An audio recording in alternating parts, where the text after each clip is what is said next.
Сәлем, біз бүгін духовкада күшті керемет пісетін тағам жасайтын боламыз. Ол үшін бізге ет керек.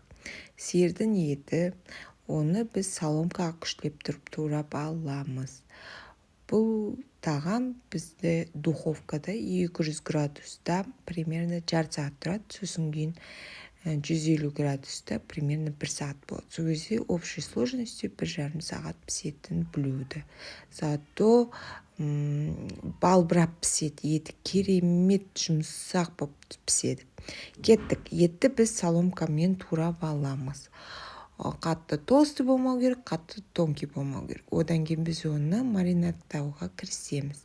Бізге чесночок керек. Оны чесновка давительден өткізіп аламыз. Одан кейін 2 столовая ложка бізге соевый соус керек. Сосын кейін надо поперчить, посолить, специяларыңыз қосыңыздар өзіңізге ұнайтын. Мен қызыл бұрыш емес, бұл паприка. Сосын кішкене қара бұрыш қостым. Одан кейін самый секретный ингредиенті бұл лукты қолмен қаттырып, қысып, соғын шығарып, етпен күштілеп тұрып, араластырып, прям иісін керемет мүңкітіп қоясыздар да, одан кейін салафан жауып 1,5 сағатқа аузын жауып қоямыз холодильникке.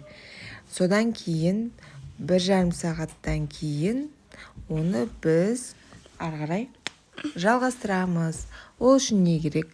Обычный лукты тағы бірлеп турап аламыз, оны күштілеп тұрып араластырамыз, сұйық май қосып, тағы күшті қылдырып араластырамыз. Одан кейін бізге керек противень. Противеньге оны саламыз да, одан кейін бізге бұл балбырап пісу үшін, асты кетпес үшін біз деген жарты стакан су құямыз.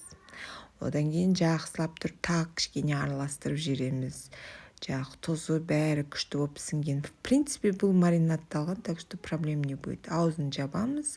Бұнда крышкасы болмаса, фольгамен саламыз. И вуаля, керемет тамақ дайын.